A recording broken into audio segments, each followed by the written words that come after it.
Hello good morning दोस्तों। Free classes पर आप सभी का फिर से स्वागत है। आज हम एनसीईआरटी क्लास 6 के साइंस का दूसरा चैप्टर वस्तुओं के समूह बनाना के बारे में पढ़ेंगे। ठीक है, तो आइए हम देखते हैं कि हमारा पहला जो चैप्टर दूसरा जो चैप्टर है उसमें क्या कह रहा है। हम चीज़ों को समझेंगे और उन्हें बारी बारी से सॉल्व करने का कोशिश करेंगे। ठीक है, तो देखिए हमारा कह रहा है कि हमारे चारों ओर की वस्तुएं, तो हमारे आसपास में जितने भी वस्तुएं हैं सभी में विद्यमान रहती है। जैसे कि मान लीजिए कि हम हैं तो हमारे आसपास में क्या हो सकते हैं। जब हम क्लासरूम में खड़े रहते हैं तो हमारे पास सामने chair, table, black board, pencil, copy, किताब, बैग इत्यादि कई प्रकार की वस्तुएं हमारे सामने रहती है जिसको हम देख सकते हैं। तो यही सभी जो है वो सभी क्या है, सभी वस्तुएं हैं। ठीक है, तो वही हमारा पहला कह रहा है कि चारों ओर की वस्तुएं। तो हमने देखा है कि हमारे भोजन तथा वस्त्रों में बहुत अधिक विविधता है। विविधता मने समझ सकते हैं इसको आसान भाषा में कि अनेक प्रकार के चीज़ों को, भिन्न भिन्न प्रकार की चीज़ों को, जैसे मान लीजिए कि कलम, कॉपी और टेबल, ये तीनों क्या है, अलग अलग चीज़ों के हैं। क्योंकि इनके अलग अलग गुण भी होते हैं और अवस्था भी होती, अवस्थाएं तो एक ही होती है। तो इन चीज़ों को हम समझ सकते हैं। आगे कह रहा है कि हर स्थान इस प्रकार की विविधता वाली अनेक वस्तुएं होती हैं। हम अपने चारों ओर कुर्सियाँ, बैलगाड़ी, साइकिल, खाना पकाना के बर्तन, पुस्तकें, वस्त्र, खिलौना, जल, पत्थर, अन्य बहुत सी वस्तुएं देखते हैं। ठीक है, इन सभी वस्तुओं को आकृति मैंने समझ सकते हैं। साइज क्या है, मैंने किस रूप में वो बना है। जैसे कुछ आकृति होती है तो त्रिभुजाकार हो सकती है। जैसे कुछ आकृति होती हैं तो मान लीजिए कि कुछ आकृति जो है कि त्रिभुजाकार हो सकती है, कुछ आयताकार हो सकती है, कुछ गोलाकार हो सकती है। यही क्या है, आकृति है। तो आकृति जो है कि विभिन्न प्रकार की हो सकती है। ठीक है, अब हमसे आगे कह रहा है कि रंग।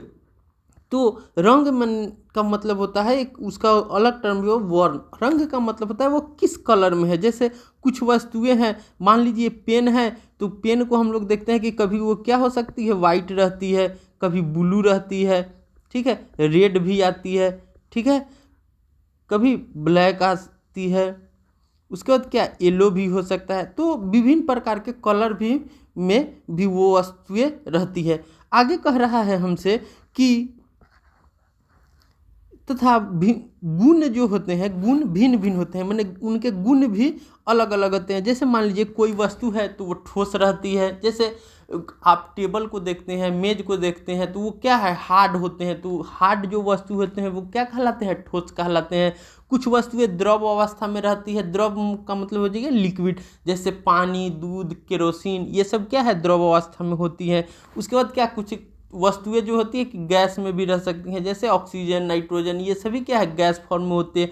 कुछ वस्तुएं प्लाज्मा अवस्था में रहती है। जैसे आप समझ सकते हैं प्लाज्मा किसको कहेंगे कि वो न ठोस हो और न क्या हो, द्रव हो। न ठोस हो न द्रव हो, दोनों बीच का पार्ट हो, उसे क्या कहा जाएगा, प्लाज्मा कहा जाएगा। जैसे आप आसान से समझ सकते हैं कि जो पदार्थ जेली जैसा रहेगा, जो पदार्थ क्या जेली जैसा रहेगा, उसको क्या कहेंगे, प्लाज्मा कह सकते हैं। ठीक है, आगे हम देखते हैं, आगे हमसे क्या कह रहा है कि अपने चारों ओर देखिए तथा गोल आकृति की वस्तुएं पहचानिए।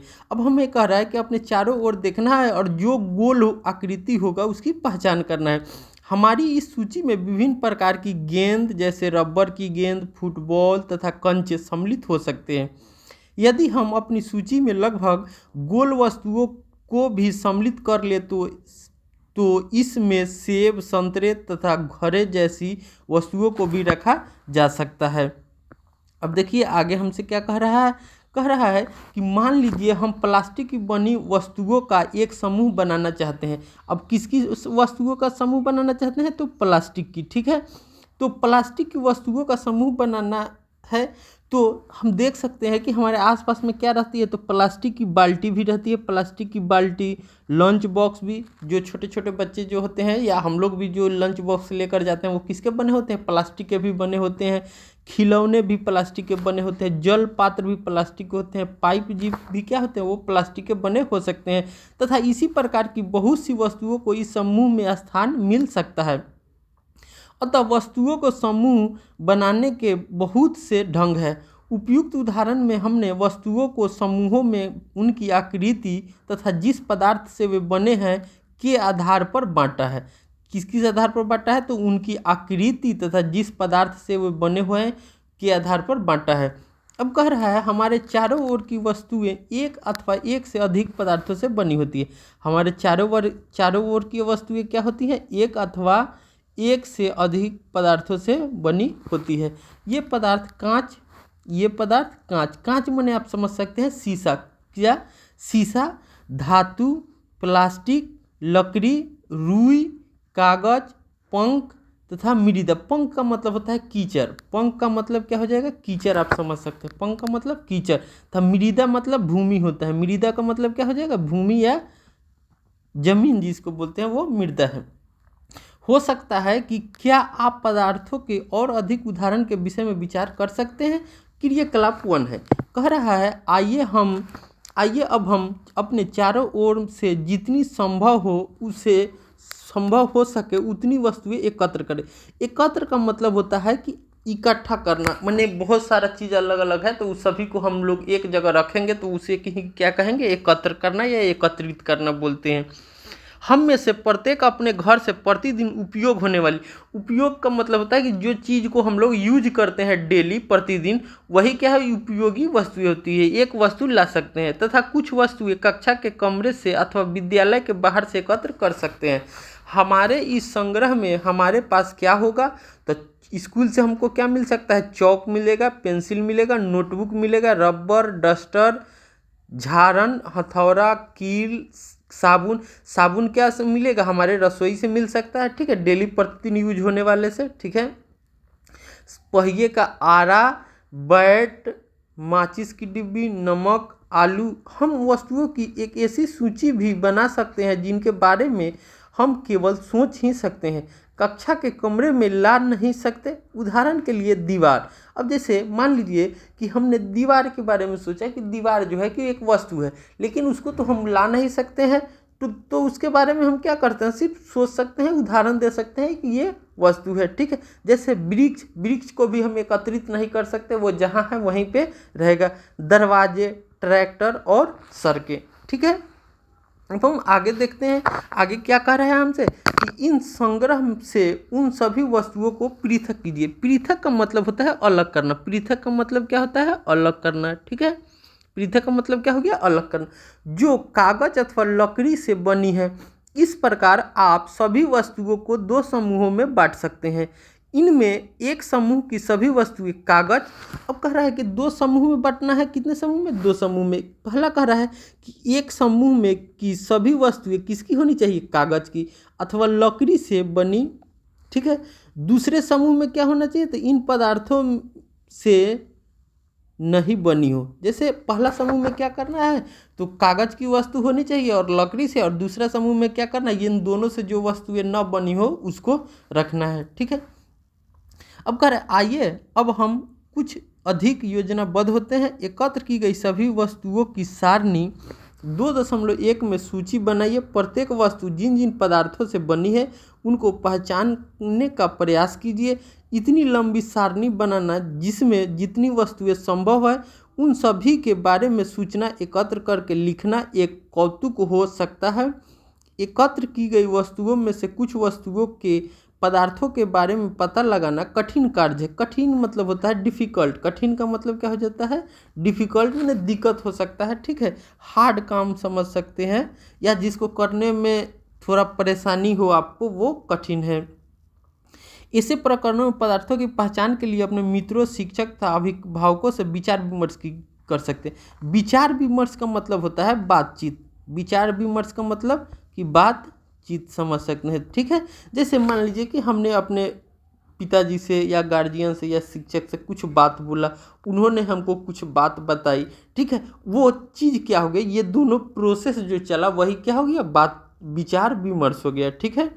क्रियाकलाप 2 में देखते हैं। क्रियाकलाप 2 में कह रहा है कि 2.2 में कुछ सामान्य पदार्थों की सूची दी गई है। इनके अतिरिक्त अपनी जानकारी के और अधिक पदार्थ आप इस सारणी के कॉलम 1 में जोड़ सकते हैं। अब देखिए सारणी 2.1 में वस्तुएं तथा पदार्थ जिनसे बनी हुई हैं, ठीक है। तो वस्तुएं तथा पदार्थ जिनसे ये बनी हुई। अब प्लेट जो है क्या है, तो ये किस पदार्थ से, तो इस्पात से भी बनी। इस्पात का मतलब होता है स्टील, इस्पात का मतलब स्टील। कांच से भी बनी होती है, शीशा से, प्लास्टिक से भी, आयरन कोई से भी। पेन किससे, तो प्लास्टिक से भी बनी होगी और धातु से भी बनी होगी, ठीक है। अब आगे देखते हैं। कह रहा है कि अब प्रयास करके अपनी जानकारी की दैनिक उपयोग में आने वाली उन वस्तुओं के बारे में विचार कीजिए जो मुख्यतः इन्हीं पदार्थों से बनी है और उन्हें कॉलम 2 में सूचीबद्ध कीजिए। इन सभी सारणी से हमें क्या पता चलता है? पहले हमने वस्तुओं को कई ढंग से समूहों में रखा। इसके पश्चात हमने यह पाया कि हमारे चारों ओर की वस्तुएं विभिन्न पदार्थों से बनी है। कई बार तो कोई वस्तु एक ही पदार्थ से बनी होती है। तो ऐसा भी होता है कि एक ही वस्तु कई पदार्थों से भी बनी हो सकती है और फिर एक ही पदार्थ के उपयोग से कई वस्तुएं बनाई जा सकती है। यह कैसे निश्चित किया जाता है? तो समान पदार्थों से बनी विभिन्न प्रकार की वस्तुएं। अब देखिए जैसे लकड़ी हो गया, तो लकड़ी से हम लोग क्या बना सकते हैं? कुर्सी, मेज, हल, बैलगाड़ी और इसके पहिए। कागज हो गए, तो कागज से हम लोग क्या बना सकते हैं? पुस्तकें, नोटबुक, समाचार पत्र, खिलौने, कैलेंडर। चमड़ा से हम लोग क्या बना सकते हैं? तो जूता बना सकते हैं, जूता, चप्पल, बेल्ट और भी चीज़ें बना सकते। प्लास्टिक से हम लोग क्या बना सकते हैं? तो खिलौना,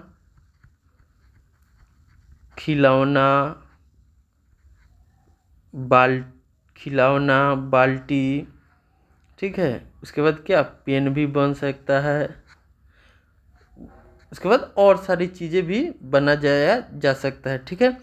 रुई से क्या होते हैं? तो रुई से बाल भी बनाया जा सकता है, या कॉटन, या हम लोग तकिया जो रहता है, तकिया, रजाई, ये सभी कैसे चीज़ से बनाए जाते हैं? रुई से ही बनाए जाते हैं। आगे अब हम देखते हैं।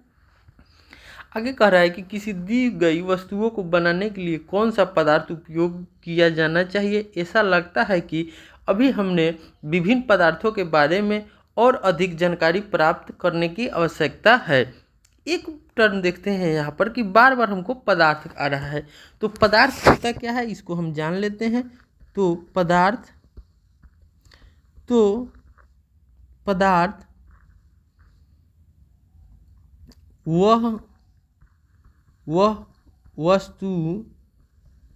वह वस्तु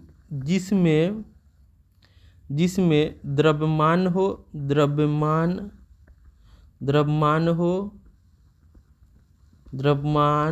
आयतन, भार तथा जो स्थान घेरे उसे पदार्थ कहते हैं, ठीक है। अब हमारा एक टर्म आया था पदार्थ, जिसको अंग्रेजी में हम लोग मैटर भी बोलते हैं। क्या बोलते हैं? मैटर। तो पदार्थ वह है जिसमें द्रव्यमान होगा, आयतन होगा, भार होगा तथा जो स्थान घेरेगा उसे क्या कहेंगे? पदार्थ कहेंगे, ठीक है। तो हम कह सकते हैं कि जितनी भी वस्तुएं हमें दिखाई देती है वे सभी क्या है? पदार्थ है। जितनी भी वस्तुएं पृथ्वी पर, समझ सकते हैं कि जितनी भी वस्तुएं हैं सभी क्या है? पदार्थ हैं, ठीक है। जितनी भी वस्तुएं हमें दिखाई देती हैं पदार्थ है। अब हम आगे देखते हैं। अब कह रहा है हमसे पदार्थों के गुण। आगे क्या है? पदार्थों के गुण। अब पदार्थों के जो गुण हैं, क्या आपने कभी यह जानने का प्रयास किया है कि गिलास कपड़े का क्यों नहीं बनाया जाता? गिलास जो होते हैं वो कपड़े को क्यों नहीं बनाया जाता? तो यह ध्यान में रखिए कि हम गिलास का उपयोग सामान्यतः द्रवों को रखने के लिए करते हैं, ठीक है। किसके लिए करते हैं? द्रवों के लिए। अब द्रव के लिए रखने के लिए करते हैं, इसलिए अब यदि हम कपड़े का गिलास बनाएं तो क्या हमारा यह कार्य काफ़ी हास्यास्पद प्रतीत नहीं होगा। हास्यास्पद का मतलब होता है कि किसी चीज़ पर कोई हंस रहा है तो उसे हास्यास्पद कहते हैं। आगे कह रहा है कि गिलास बनाने के लिए हमें कांच, प्लास्टिक, धातु अथवा कोई ऐसा पदार्थ चाहिए जो जल को रोक सकता है। ठीक है। इसी प्रकार खाना पकाने वाले पात्र बनाने के लिए कागज का उपयोग करना भी कोई बुद्धिमानी का कार्य नहीं माना जाएगा। तब हम यह देखते हैं कि हमारे द्वारा किसी वस्तु को बनाने के लिए किसी पदार्थ का चयन किया जाना उस पदार्थ के गुणों तथा उपयोग की जाने वाली वस्तु के प्रयोजन पर निर्भर करता है। अतः पदार्थों के वह सब गुण क्या हैं जो उसके उपयोग के लिए महत्वपूर्ण होते हैं, नीचे कुछ गुणों की विवेचना की गई है। अब देखिए आगे हमसे क्या कह रहा है। दिखावट। पदार्थ प्रायः एक दूसरे से भिन्न दिखाई देते हैं। दिखावट जो होते हैं, ठीक है, पदार्थ क्या होते हैं, एक दूसरे से भिन्न दिखाई देते हैं, मतलब अलग दिखाई देते हैं। लकड़ी लोहे से बिल्कुल भिन्न दिखाई देती है। अब जो लकड़ी के चीज़ होते हैं वो लोहे से क्या होते हैं, बिल्कुल अलग दिखाई देते हैं। ठीक है। लोहा तांबा अथवा एल्युमिनियम से भिन्न दिखाई देता है। लोहा तांबा एल्युमिनियम से क्या होते हैं, भिन्न दिखाई पड़ते हैं, परंतु फिर भी लोहे, तांबा तथा एल्युमिनियम में कुछ समानताएं हो सकती है। ठीक है, जो लकड़ी में नहीं पाई जाती। ठीक है। आगे देखिए, कह रहा है विभिन्न पदार्थों गत्ता, लकड़ी, तांबे का तार, एल्युमिनियम की शीट और चाक के छोटे छोटे टुकड़े एकत्र कीजिए। क्या इनमें से कोई चमकीला दिखाई पड़ती है। चमकीले पदार्थों को एक समूह से पृथक कीजिए। चमकीला पदार्थ, जो पदार्थ चमक रहा है उसको क्या करना है, अलग करना है। अब जैसे ही आपके शिक्षक प्रत्येक पदार्थों को दो भागों में काटे, ताजे कटे पृष्ठों को ध्यान से देखिए। आपने क्या पाया। क्या इन पदार्थों में से कुछ के ताजे कटे पृष्ठ चमकीले हैं। इन वस्तुओं को भी चमकीले पदार्थों के समूह में सम्मिलित कीजिए। क्या आप अन्य पदार्थों में इसी प्रकार की कोई चमक या धुती देखते हैं। जैसे ही संभव हो सके किसी भी ढंग से इन्हें काटिए। ऐसा आप कक्षा में जितने भी पदार्थों के साथ कर सकते हैं कीजिए। धुतिवान, धुतिहीन। धुतिवान का मतलब हो गया चमकीला, धुतिहीन का हो गया मैंने चमकीला नहीं है, रंगहीन, जिसमें चमक न हो। धुतिहीन का मतलब जिसमें चमक न हो, जिसमें चमक न हो उसे क्या कहेंगे, धुतिहीन कहेंगे। अब हम आगे देखते हैं। अब हमारा आगे कह रहा है कि रेगमाल से रगड़ यह देख सकते हैं कि वे धुती हैं अथवा नहीं। अब रेगमाल के जो वस्तुएं हैं उसको हम रगड़ कर आपस में देख सकते हैं कि उसमें चमक है या नहीं है। ठीक है। अब देखिए पदार्थ जिनमें इस प्रकार की धुती होती है। अब पदार्थ जिनमें इस प्रकार की धुती होती हैं प्रायः वे धातु कहलाते हैं। ठीक है। पदार्थ जिनमें इस प्रकार की धुती होती है, धुती का मतलब हो गया चमक, जिसमें चमक होती है वे प्रायः क्या कहलाते हैं, धातु कहलाते हैं। जैसे लोहा, तांबा, एल्युमिनियम तथा सोना धातुओं के उदाहरण है। ठीक है। लोहा, तांबा, एल्युमिनियम तथा सोना जो है क्या है, धातु को उदाहरण है। अब धातु को अंग्रेजी में हम लोग मेटल भी बोलते हैं। धातु को अंग्रेजी में हम लोग क्या बोलते हैं, मेटल बोलते हैं। लोहा को हम लोग अंग्रेजी में बोलते हैं फेरम। जैसे लोहा हो गया, अब लोहा को जो अंग्रेजी में हो गया फेरम, इसको क्या बोलते हैं, फेरम। इसका संकेत क्या हो जाता है, तो एफी हो जाता है। लोहा का संकेत क्या हो जाता है, एफी हो जाता है। इसका लैटिन नाम है फेरम। ठीक है। इसका लैटिन नाम क्या हो जाता है, फेरम। एफी संकेत है। उसी तरह से तांबा को देखिए तो तांबा का क्या हो जाता है, तांबा का लैटिन नाम है क्यूप्रम। ठीक है, क्यूप्रम होता है। इसका संकेत क्या होता है, सीयू होता है। क्यूप्रम। ठीक है। इसका क्या हो जाता है, फेरम। लोहा का क्या हो जाता है, फेरम। कॉपर का क्या हो जाता है, क्यूप्रम हो जाता है। ठीक है। संकेत क्या होते हैं? Cu। तांबा का संकेत क्या होता है? Cu। लोहा का संकेत क्या होता है? Au। एल्युमिनियम का संकेत, एल्युमिनियम का जो नाम होता है उसका एल्युमिनियम ही होता है। क्या होता है? एल्युमिनियम ही होता है। एल्युमिनियम का क्या हो जाता है? एल्युमिनियम ही होता है। एल्यूमिनियम। इसका संकेत क्या होता है? Al होता है। संकेत क्या हो जाता है? Al हो जाता है। ठीक है। सोना का जो होता है, सोना का क्या हो जाता है? तो सोना का औरम होता है। क्या होता है? औरम। सोना का लैटिन नाम क्या हो जाता है? औरम। सोना का लैटिन नाम औरन, संकेत हो जाता है Au। सोना का सोना, आपसे कोई पूछेगा सोना का लैटिन नाम क्या हो गया, तो औरम बताइएगा। संकेत क्या हो जाता है? Au हो जाता है। एक तरह से एक और याद कर लीजिए, चांदी का। तो चांदी का क्या हो जाता है? तो चांदी जो होते हैं, चांदी का जो लैटिन नाम होते हैं उसको क्या कहते हैं? अर्जेंटम। अर्जेंटम। चांदी का लैटिन नाम क्या हो गया? अर्जेंटम। अर्जेंटम। चांदी का लैटिन नाम अर्जेंटम, इसका संकेत हो जाता है Ag। ठीक है। अब हम आगे देखते हैं। कह रहा है कि कुछ धातुएं बहुधा अपनी चमक खो देती है। कुछ धातुएं जो होती हैं कि वो अपनी चमक खो देती है और धुती ही निष्प्रभ दिखाई देने लगती है। ऐसा उन पर वायु या तथा नमी की अभिक्रियाओं के कारण होता है। जब किसी धातु को हम बाहर छोड़ देते हैं वायुमंडल में, तो वो क्या होते हैं कि वायु से या जो मॉइस्चराइजर होते हैं, नमी होती हैं, उससे अभिक्रियाएं कर लेती है और उसकी चमक क्या होती है? धीरे धीरे खोने लगती है। ठीक है। विक्रिया के कारण उनका क्या होता है? चमक होने लगते हैं। इसलिए हमें केवल ताजे कटे पृष्ठों पर ही धुती दिखाई देती है। जब आप किसी लोहार तथा वर्कशॉप का भ्रमण करें तो धातु की छड़ों के ताजे कटे पृष्ठों को देखने का प्रयास करें और यह देखें कि इनमें धुती अथवा नहीं। धुती का मतलब ही होता है चमक। ठीक है। अब हम आगे कठोरता के बारे में देखते हैं। कठोरता को अंग्रेजी में हम लोग हार्डनेस बोलते हैं। क्या बोलते हैं? हार्डनेस। ठीक है, हार्डनेस।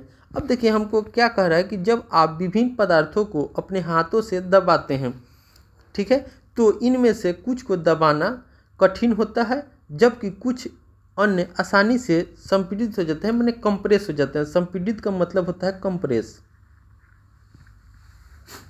इसका क्या मतलब है? कंप्रेस हो जाते हैं। धातु की एक चाबी लीजिए तथा इसमें लकड़ी, एल्युमिनियम, पत्थर का टुकड़ा, कील, मोमबत्ती, चाक, अन्य कोई पदार्थ अथवा वस्तुओं के पृष्ठों को खरोंचने का प्रयास कीजिए। आप कुछ पदार्थों को आसानी से खरोंच सकते हैं जबकि कुछ अन्य पदार्थों को इतनी आसानी से नहीं खरोंचा जा सकता। ये वे पदार्थ जिनमें आसानी से संपीड़ित अथवा खरोंचा जा सकता है। देखिए वे पदार्थ जिन्हें आसानी से संपीड़ित अथवा खरोंचा जा सकता है कोमल पदार्थ कहलाते हैं। जैसे वे पदार्थ जो आसानी से कंप्रेस किया जा सकता है, जिसको दबाया जा सकता है या आसानी से उसके खरोंचा जा सकता है, तो वो क्या हो जाते हैं? कोमल पदार्थ हो जाते हैं। उसको सॉफ्ट मैटर बोल सकते हैं। क्या बोलते हैं? सॉफ्ट मैटर बोलते हैं। जबकि अन्य पदार्थ जिन्हें संपीड़ित करना कठिन हो, वो क्या कहलाते हैं? कठोर पदार्थ कहलाते हैं। क्या कहलाते हैं? कठोर पदार्थ। उदाहरण के लिए रुई अथवा स्पंज कोमल है। क्या है? रुई अथवा स्पंज क्या है? कोमल है, जबकि लकड़ी क्या है? कठोर है। दिखावट में पदार्थों के विभिन्न गुण हो सकते हैं, जैसे धूती, कठोरता, खुरदुरा अथवा चिकना। ये सभी क्या है? पदार्थों को विभिन्न गुण हो सकते हैं। क्या आप अन्य गुणों के बारे में सोच सकते हैं जो किसी पदार्थों की दिखावट का वर्णन करते हैं? वर्णन का मतलब होता है किसी बात पर ज़्यादा डिस्क्रिप्शन देना या किसी बात को ज़्यादा बढ़ाकर चाहे विस्तृत जानकारी लेना, उसी को हम लोग क्या कहते हैं? वर्णन। तो कभी भी आपको प्रश्नों में कहीं कहीं लिखा रहता है कि पदार्थ का वर्णन कीजिए, तो उससे घबराना नहीं है। उस चीज़ों को, वर्ड को हमको समझकर उसको अच्छे से ने डिस्क्रिप्शन देकर उस चीज़ों को लिखना है। ठीक है, आगे हम देखते हैं। आगे है कि विलेय अथवा अविलेय। विलेय का मतलब होता है जो आसानी से घुल जाए वो क्या कहलाते हैं? विलेय कहलाते हैं, और जो आसानी से नहीं घुलते हैं वो अविलेय कहलाते हैं। ठीक है। अब क्रियाकलाप 4 को देखते हैं। कह रहा है कि कुछ ठोस पदार्थ जैसे चीनी, नमक, चॉक पाउडर, बालू अथवा लकड़ी के बुरादे के नमूने एकत्र कीजिए। कांच के 5 गिलास लीजिए। प्रत्येक गिलास के लगभग 2/3 भाग में जल भरिए। पहले गिलास में कुछ मात्रा में चम्मच भरकर चीनी, दूसरे में नमक। पहला में क्या करना है, चीनी रखना है, दूसरे में नमक रखना है तथा इसी प्रकार शेष अन्य गिलासों में अन्य पदार्थों को मिलाइए। प्रत्येक गिलास की अंतर वस्तुओं को चम्मच से बिलोरित कीजिए। बिलोरित का मतलब हो गया कि उसको अच्छे से मिलाइए। ठीक है, कुछ मिनट तक प्रतीक्षा कीजिए, परीक्षण कीजिए और पता लगाइए कि जल में मिलाए गए पदार्थ का क्या होता है। अपने परीक्षणों को सारणी 2.3 में दर्शाए अनुसार नोट कीजिए। ठीक है, अब देखिए नमक जो होते हैं वो क्या होते हैं, जल में पूर्णतः लुप्त हो जाते हैं। जल में क्या होते हैं, पूर्णतः लुप्त हो जाते हैं। ठीक है, और चीनी भी क्या होंगे, तो जल में पूर्णतः लुप्त हो जाएंगे। चीनी भी क्या होंगे, जल में पूर्णतः लुप्त हो जाएंगे, लुप्त हो जाएंगे। बालू क्या होंगे, नहीं होंगे। बालू क्या हो जाएंगे, नहीं होंगे। चॉक पाउडर क्या हो जाएंगे, वो पारदर्शी पारभासी रहेगी। ठीक है, कुछ घुल जाएंगे और कुछ जो ठोस रहते हैं वो नहीं, आपस में नहीं मिल पाते हैं जल के साथ। लकड़ी के बुरादे भी नहीं मिल पाएंगे। ठीक है, नहीं मिलेंगे।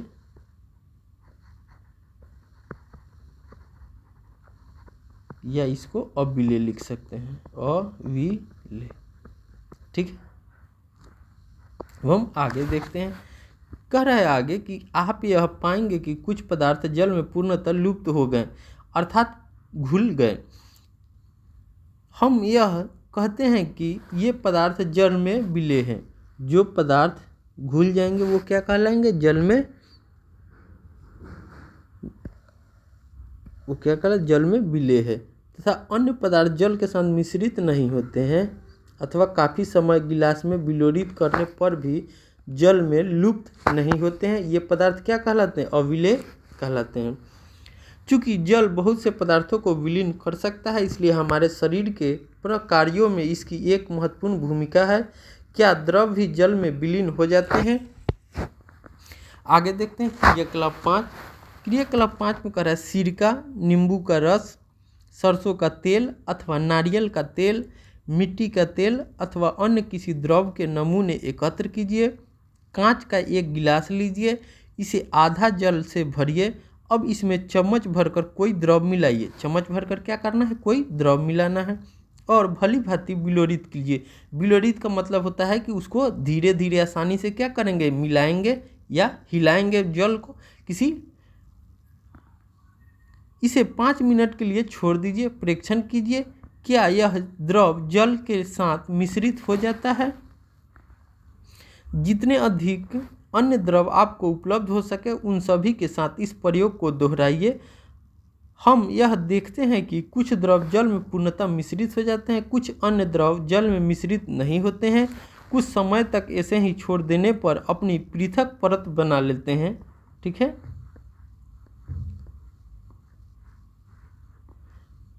पृथक परत बना लेते हैं।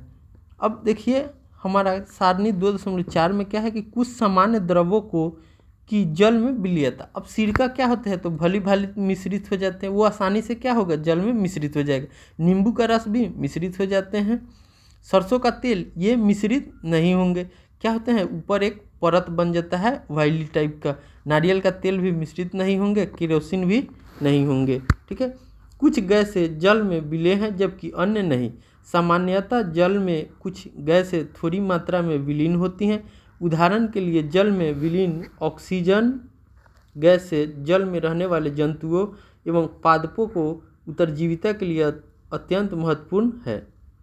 ठीक है, ऑक्सीजन क्या होते हैं, जल में घुलनशील होते हैं, वो जंतुओं तथा पादपों की उत्तरजीविता के लिए महत्वपूर्ण है। अब आगे कह रहा है कि वस्तुएं जल में तैर अथवा डूब सकती है। क्रियाकलाप 4 करते समय आपने यह ध्यान दिया होगा कि जल में अविलेय ठोस जल से पृथक हो जाते हैं। क्रियाकलाप 5 में भी हमने कुछ द्रवों के साथ ऐसा ही देखा होगा। इनमें से कुछ पदार्थ जो जल में मिश्रित नहीं हो पाए वे जल के पृष्ठ पर आकर तैरने लगते हैं। ठीक है, तैरने लगते थे। अन्य डूबकर गिलास की तली में पहुंच गए थे। क्या यह सही नहीं है कि हम ऐसे बहुत से उदाहरण देखते हैं जिनमें पदार्थ जल में तैरते रहते हैं अथवा डूब जाते हैं। किसी तालाब की सतह पर गिरी सूखी पत्तियां, वह कंकड़ जो आप इसी तालाब में फेंक देते हैं, शहद की कुछ बूंदें जिन्हें आप गिलास के जल में डालते हैं, इन सब का क्या होता है? बूझो यह चाहता है कि आप उसे जल में तैरने वाले तथा जल में डूबने वाले पदार्थों के 5-5 उदाहरण दें। अन्य द्रव्यों जैसे तेल में यही पदार्थ तैरते अथवा डूब जाते हैं। इसे देखने के लिए आप किस प्रकार परीक्षण करेंगे? परीक्षण का मतलब होता है जांच करना। ठीक है, परीक्षण का मतलब क्या आप समझ सकते हैं? जांच करना। अब पारदर्शिता के बारे में पढ़ना है। पारदर्शिता का मतलब होता है कि जिसे हम आसानी से आर पार देख सकते हैं, वो क्या होते हैं? पारदर्शिता होते हैं। उसको हम समझते हैं। आगे कह रहा है कि आपने लुका छिपी का खेल खेला होगा। ठीक है, पारदर्शिता को अंग्रेजी में क्या बोलते हैं? ट्रांसपेरेंसी बोलते हैं। ट्रांसपेरेंसी।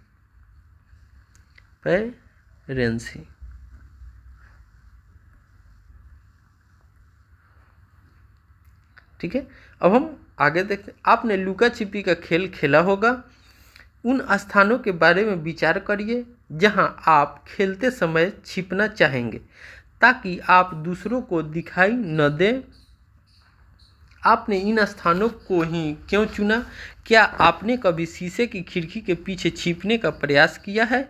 स्पष्ट रूप से नहीं, क्योंकि ऐसा करने पर आपका मित्र शीशे से देखकर आपका पता लगा लेगा।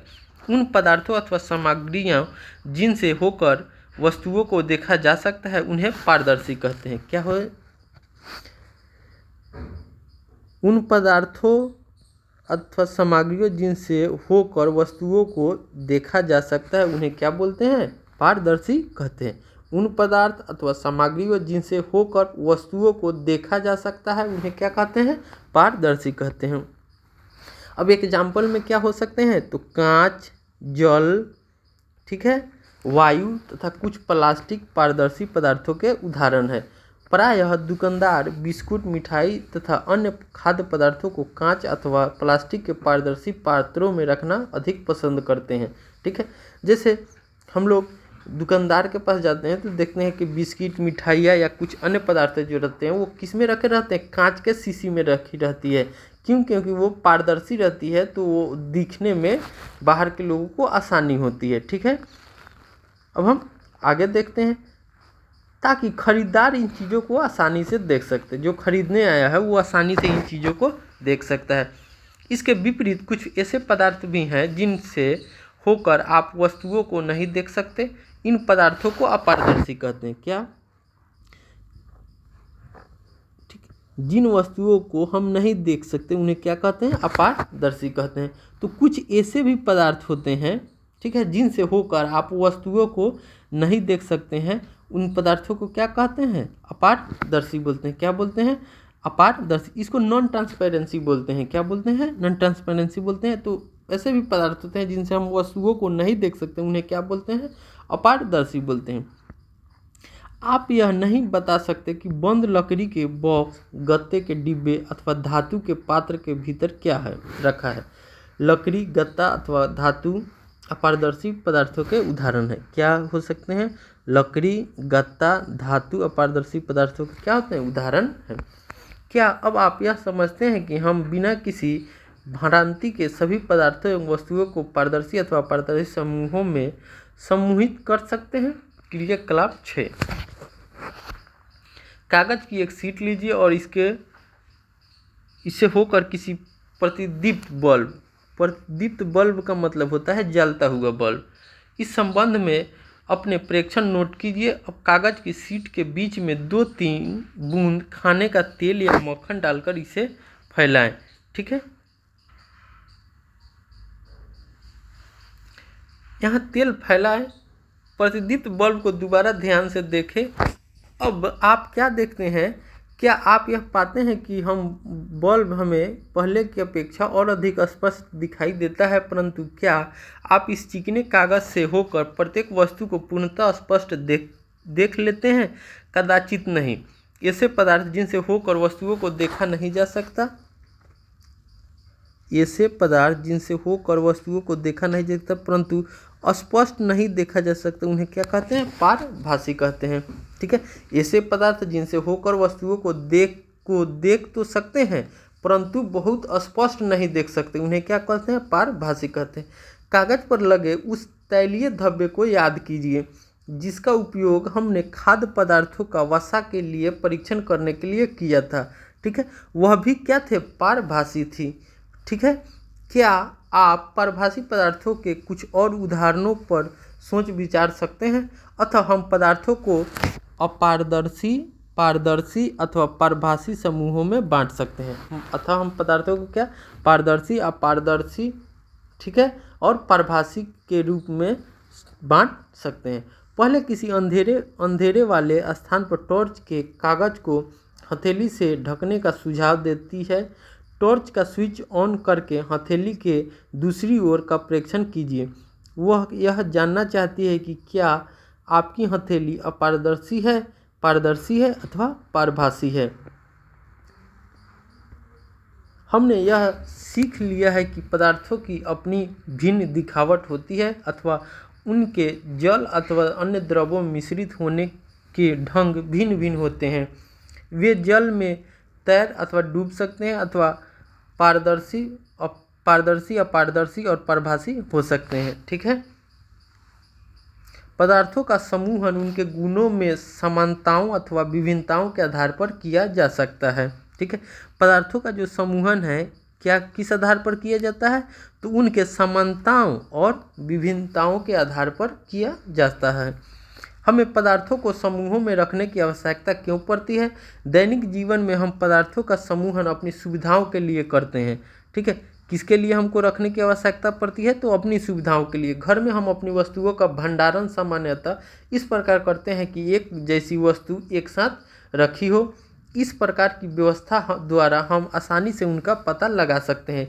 इसी प्रकार कोई पंसारी प्रायः सभी प्रकार के बिस्कुटों को अपनी दुकान के एक कोने में रखता है, सभी साबुनों को अन्य स्थान पर, जबकि अन्य अनाज दालों का भंडारण किसी अन्य स्थान पर करता है। इस प्रकार के समूहन के लाभप्रद होने का एक दूसरा कारण भी है कि पदार्थों को इस प्रकार समूहों में बांटकर उनके गुणों का अध्ययन अथवा इन गुणों में किन्हीं भी पैटर्न का अवलोकन करना सुविधाजनक बन जाता है।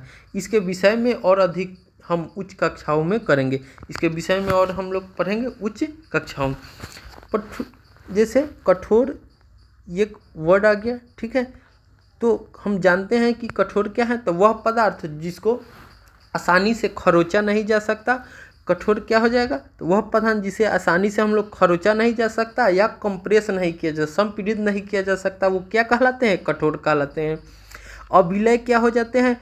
तो वह पदार्थ जो जल के साथ विलय ना हो, माने जल के साथ क्या होते हैं? वो मिलते नहीं हैं, वैसे ही रहते हैं, उसे क्या कहते हैं? अविलय कहते हैं। जो जल के साथ नहीं मिलेंगे वो क्या कहलाते हैं? अविलय कहलाते हैं। जो जल के साथ मिल जाएंगे वो क्या कहलाते हैं? विलय कहलाते हैं। धुतिमय का मतलब क्या होता है? चमकीला। तो हम धातु जो क्या होते हैं वो चमकीला होते हैं। पदार्थ क्या होगा? मैंने पहले ही बताया है कि पदार्थ वे वस्तुएं होती है जिसमें द्रव्यमान हो, आयतन हो, जिसमें भार हो तथा जो स्थान घेरे, वो क्या कहलाती है? पदार्थ कहलाती है। धातु क्या है? तो धातु वे पदार्थ होती हैं जिसमें एक विशेष प्रकार की चमक होती है, वे कहलाती है धातु कहलाती है। एग्जाम्पल में हमने देखा था कि लोहा क्या है? लोहा धातु है, सोना धातु था, चांदी धातु था। ठीक है, अब हमने एल्युमिनियम भी देखा था, कॉपर भी देखा था। इसके लैटिन नामों को भी हमने देखा था कि लोहा का लैटिन नाम फेरम होता है, सोना का लैटिन नाम औरम होता है, चांदी का लैटिन नाम अर्जेंटम होता है, एल्युमिनियम का लैटिन नाम नहीं होता है, एल्युमिनियम का एल्युमिनियम ही होता है। कॉपर का हमने, तांबा का हमने देखा था कि उसका लैटिन नाम क्या होता है? क्यूप्रम होता है, संकेत Cu होता है। लोहा का संकेत क्या होता है? Fe होता है, सोना का Au होता है और चांदी का Ag होता है। ठीक है, आगे हमने देखा था अपारदर्शी। अपारदर्शी का क्या था, तो वह पदार्थ जिससे को हम आसानी से माने नहीं देख सकते हैं, बाहर की वस्तुओं को हम नहीं देख सकते हैं, वो क्या कहलाते हैं, अपारदर्शी कहलाते हैं। खुरदुरा का क्या मतलब है कि जिसको हम लोग आसानी से खरीद सकते हैं, जैसे वो सॉफ्ट होते हैं पदार्थ, ठीक है। विलेय क्या होता है, जल में मिल जाते हैं आसानी से, वो विलेय। परभाषी क्या होते हैं, तो जब हम देखते हैं तो किसी चीज़ को हम लोग पूरा माने पूर्णतः नहीं देख सकते हैं, ठीक है, वो क्या कहलाते हैं, परभाषी कहलाते हैं, कुछ भाग को ही देख सकते हैं। पारदर्शी क्या होता है, तो वे वस्तु है जिसे हम आसानी से देख सकते हैं, वो क्या कहलाते हैं, पारदर्शी कहलाते हैं। इसमें एक और चीज़ आता है हम लोग कि ठोस क्या होते हैं, ठोस। तो ठोस में कह सकते हैं कि जिसका आयतन और आकार निश्चित हो, क्या हो, जिसका आयतन और आकार निश्चित हो, वो क्या कहलाएंगे, ठोस कहलाएंगे, निश्चित हो। जिसका आयतन और आकार निश्चित हो उसे ठोस कहलाएंगे। जैसे आप ले सकते हैं एग्जाम्पल में क्या हो जाएंगे, जैसे में मेज हो जाएंगे, टेबल हो जाएंगे, चेयर हो जाएंगे, जो भी हार्ड जो निश्चित होगा वो क्या है, टेबल, कुर्सी, कलम, ये सभी क्या है। एक वर्ड आता है द्रव, क्या आता है, द्रव। तो द्रव का क्या हो जाएगा, जिसका आयतन निश्चित हो, क्या हो जाएगा, जिसका आयतन निश्चित हो,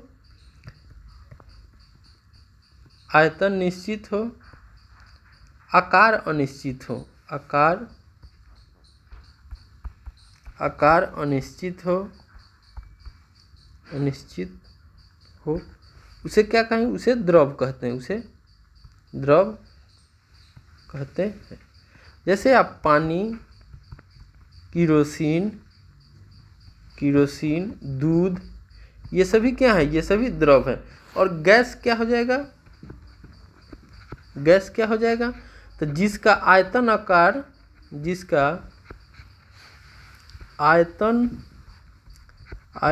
और आकार दोनों अनिश्चित हो, दोनों अनिश्चित हो, उसे क्या कहेंगे, गैस कहते हैं। जैसे एग्जाम्पल में आप देख सकते हैं क्या हो जाएगा, हाइड्रोजन हो जाएगा, ऑक्सीजन हो जाएगा, नाइट्रोजन, ये सभी क्या है, गैस है, ठीक है। ये जो तीनों हम लोग देखे हैं, ये ठोस, द्रव, गैस, ये क्या है, तो ये सभी पदार्थ की अवस्थाएं होती हैं। क्या होती है, ये सभी पदार्थ की अवस्थाएं होती हैं। मुख्यतः पदार्थ के 5 अवस्थाएं हैं, लेकिन मेनली जो हम लोग स्टडी करते हैं 4 ही पदार्थ की अवस्थाओं के बारे में हम लोग पढ़ते हैं, ठोस, द्रव, गैस, एक आता है प्लाज्मा, एक आता है बोस-आइंस्टीन, ठीक है। तो मेनली हम लोग 4 ही पदार्थ की अवस्थाओं के बारे में पढ़ते हैं, जो हम हायर क्लासेज में हमको पढ़ना है, ठीक है। अगले वीडियो में इसके हम लोग प्रश्नों को देखेंगे और उन्हें आसानी से समझेंगे, ठीक है। मिलते हैं अगले वीडियो में, तब तक के लिए